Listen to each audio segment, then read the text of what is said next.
I like Josh Allen for one reason and one reason only: his rushing ability.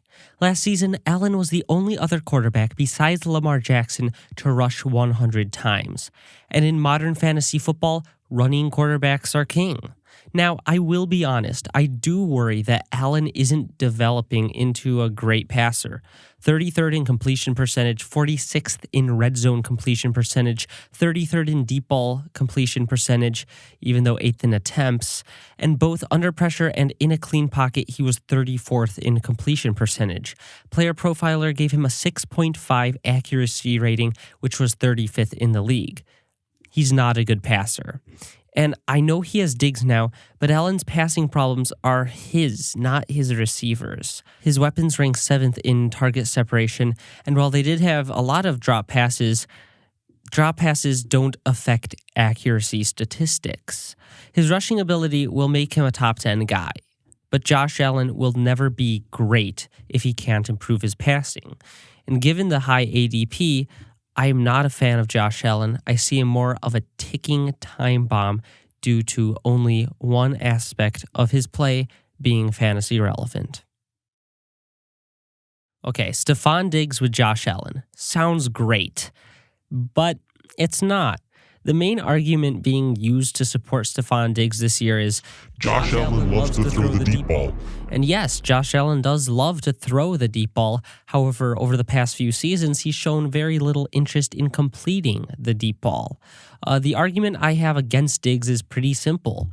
He will see more deep targets, but they will be worse deep targets. Kirk Cousins ranked top 10 in basically every deep throw accuracy metric last season. Meanwhile, Josh Allen was one of, if not the worst, in terms of accuracy, especially when throwing deep. Now, I'm going to be nice. I'm going to play devil's advocate. Let's assume that Josh Allen takes the next step and develops into an accurate deep passer. Let's just assume for a second that this happens. Am I still avoiding Stefon Diggs? Yes, I am. And it's not because I hate Stefon Diggs. I just love the players going around him in fantasy drafts. Robert Woods, DJ Chark, Terry McLaurin. I love these wideouts, especially compared to Stefon Diggs. And in a questionable situation with a very questionable quarterback when it comes to accuracy, I am tending to stay away from Stefon Diggs at his current price. If he falls into the 6th round or 7th round, I'm drafting Diggs in every league I can.